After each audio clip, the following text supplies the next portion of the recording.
Throughout the years, royalty have been living luxurious lives with homes that are truly flabbergasting works of architecture. These palaces were amazingly, tremendously grand works of art that shouldn't describe the wealth and prosperity of the land and nation, but more importantly, the individual. A majority of the beautiful palaces belonged to the royal families. Some palaces were built to comfort the new upcoming royal family, or they were passed down by generation. Some palaces were also built were for knights or the members of the royal family.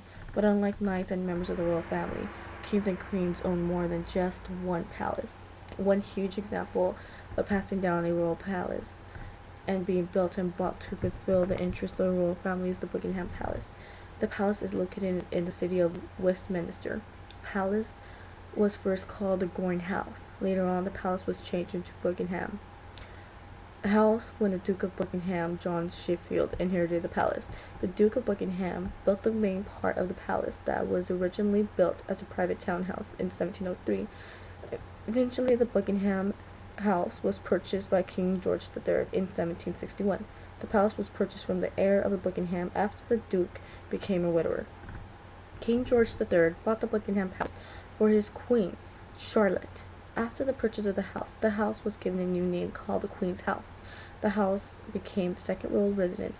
In 1762, the house was being renovated to the King George III requirements. In 1820, King George III, his son, George IV, reconstructed the house into a pied de terre. In 1826, King George IV wanted the house to become a palace.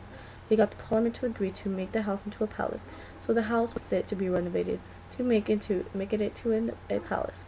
After the renovations and the reconstruction, the house became a palace called the Buckingham Palace.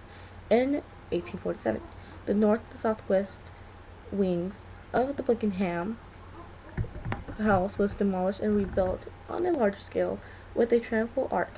The large-scale arch represents the British victories in Trafalgar and Waterloo. The Great Ballroom was added in 1856.